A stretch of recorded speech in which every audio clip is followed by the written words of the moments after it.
fight back in an info war or anything. Seriously, actually, just put it on your own barn, an old car you got.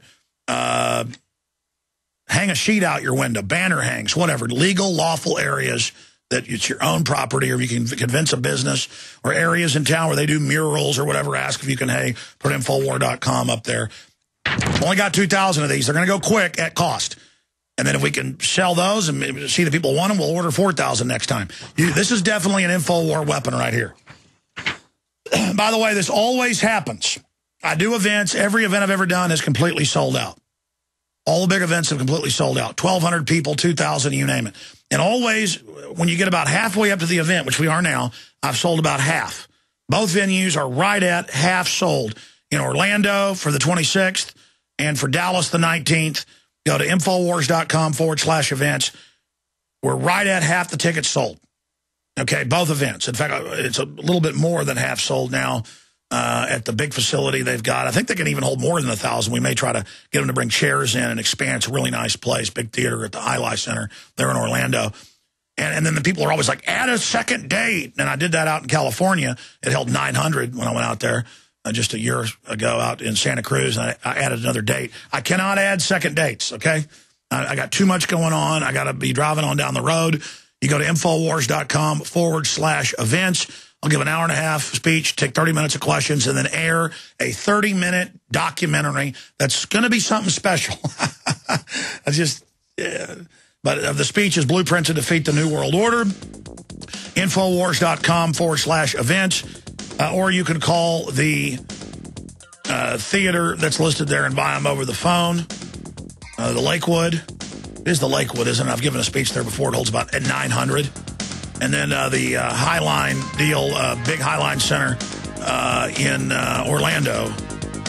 So get your tickets right now, ladies and gentlemen. Infowars.com/events. Stay with us.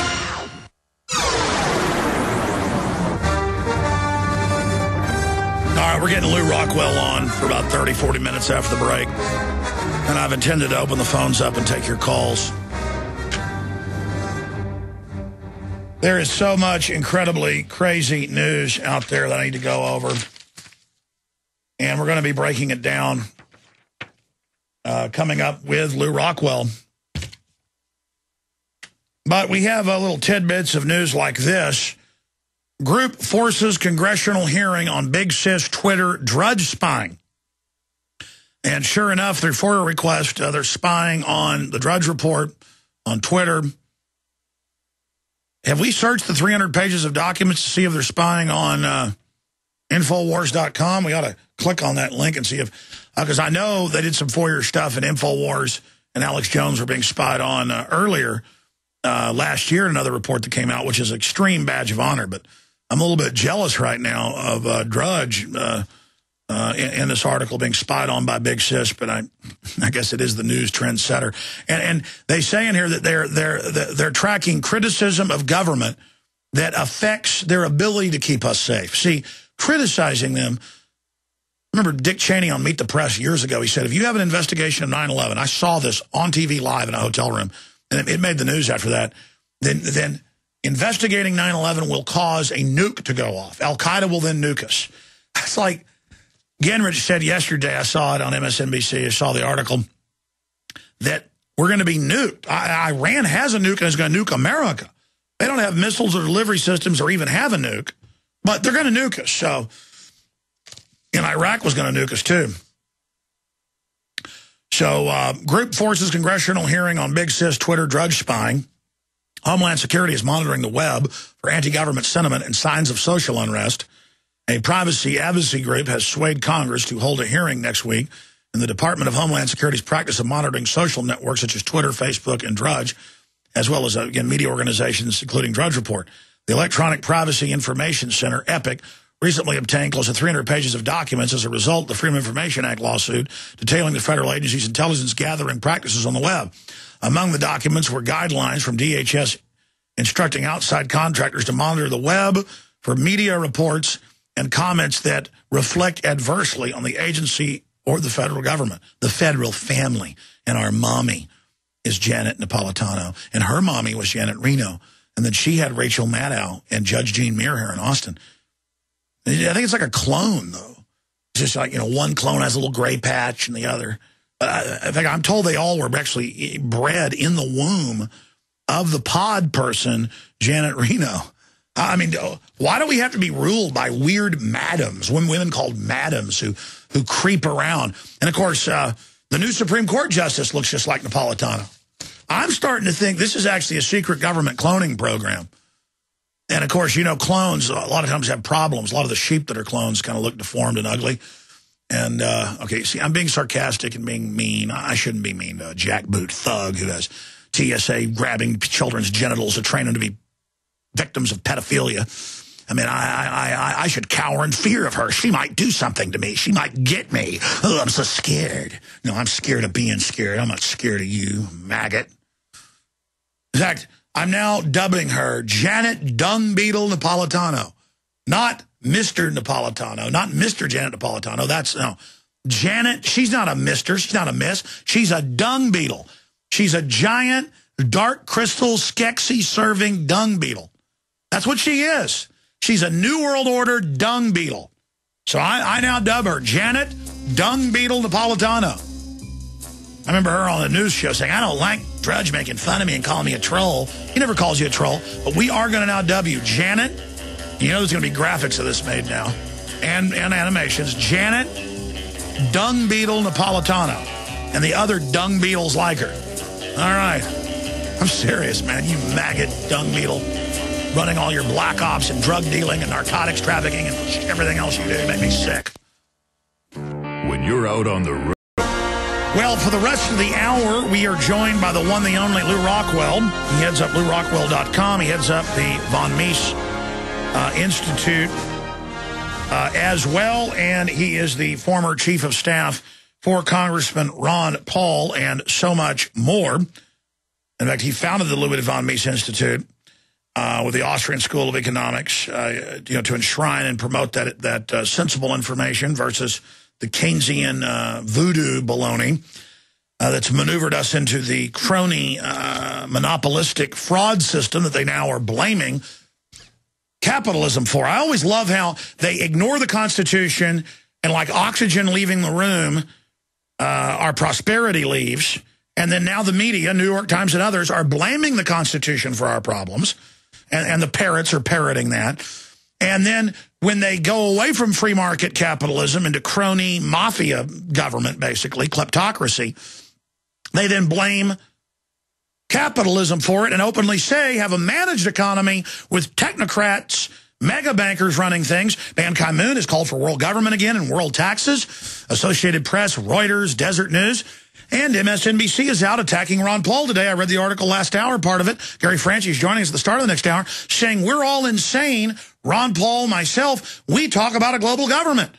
Well, I've played for you, and it's in the film I produced, Invisible Empire, more than, I was being conservative, several hundred clips of world leaders in the last decade calling for world government, global governance, and one quote saying it means the state is God, and that's a good thing.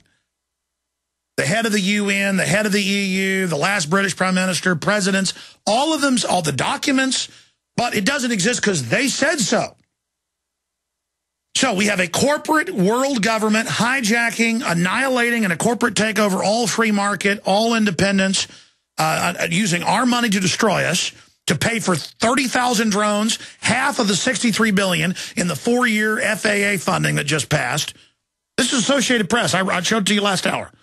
You're watching on Prisonplanet.tv, or just type in Bill clears path for 30,000 surveillance drones over U.S. in the next 10 years. And they say the feds are now going to give you traffic reports with them, and they're going to have some that are weaponized. And 2 weeks ago in North Dakota, they thought some people might have stole some cows, so the Air Force helped local police track the people with the drones, the Predator drone. This is amazing. So Lew Rockwell's going to join us on all of that. Big Sis, we now learn, is spying on people for their political views. If it, quote, where's the exact quote here? There's just so much I want to cover here in the time we have with Lew Rockwell. If it is critical of the federal government or reflect adversely on an agency or federal government, you're being put in a file, and they want you to know that. Meanwhile, the Politico's reporting Ron Paul could cause a caucus delegate battle, and now with Santorum winning some, Paul winning some, or second place, the heir apparent, the other little globalist, Mr. Carbon Tax, Mr. Abortion, Mr. Open Border, Mr. Bain Capital, who they just hired the former head of to work for Obama, two peas in a pod, Mr. Mittens Romney, the globalist. I mean, this is a three-way race, and there's huge evidence of fraud. I know Lew likes to, probably not even cover that too much, because even though it's been admitted in Iowa and admitted in other places, the media uses it to say we're bad sports. Well, no, we're not bad sports for watching a Don King match, and it's a rigged boxing match. I mean, it's going on. So I want to talk Ron Paul first here. Regardless, as you know, Lew, he's winning by getting the word out about liberty and building a platform for liberty into the future. And despite them saying he can't win with that mantra, he's doubled in almost every state or more the votes he got last time. But overall, what's your view of what's happening in this campaign right now? Well, I thought one thing that happened very recently that maybe is a symbol of other things is what happened at CPAC.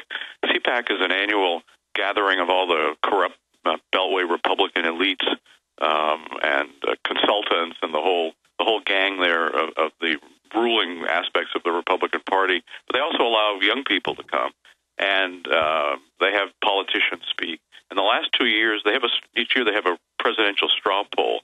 And the last 2 years, Ron Paul has won that straw poll overwhelmingly because of the young people he attracts to come to that meeting, because he's going to speak there, and because, as always, it's something that I've never seen in my whole lifetime duplicated. He attracts young people in the most amazing way, educates them, and of course they lay down in front of the railroad car for him, and they go to these meetings and they've elected him in these straw polls. Well, this CPAC very openly, the Cardenas, the head of it, and the other people associated with it say they don't want this to happen again. So they're changing their voting system from a paper ballot to electronic voting. So my guess is Ron's not going to win the straw poll at CPAC this year. In fact, he's not going to be there speaking. He's going to be campaigning in Maine. And the campaign, I think, very correctly decided that they did not want to put any energy and effort into CPAC this time.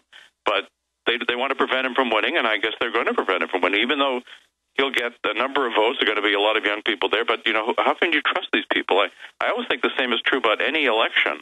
And you mentioned Nevada, Iowa, and other places that we are right to be suspicious of. But here we have a group of people, politicians, who are happy, let's just take one example, happy and anxious to kill 1 million people in Iraq, start a war against a country that never did anything to us, to engage in immense property destruction, the death of 1 million people, the ethnic cleansing of many more millions, the destruction of the Christian communities in Iraq that have existed unmolested since the time of Christ, now are wiped out. So the people are we supposed to think that the people who have no trouble doing that, or bailing out the banks, or 1 million and one other crimes, are we supposed to think that they actually would hesitate to steal an election? So that's not proof that they're doing it, of course, but let's not kid ourselves that these people are somehow morally above stealing an election, where they're happy to start a war, happy to engage in this vast program of redistribution where they take money from the productive and give it to the unproductive and so forth. All the rest of the things that politicians do. So, well, look at Fast and Furious. Mayor Daley. Sure. Look at Fast and Furious, caught shipping guns into Mexico. We say it's to blame the Second Amendment. And then the memo comes out, CBS News, to blame the Second Amendment. That's a false flag. But let me raise this point. NBC has the headline that Israel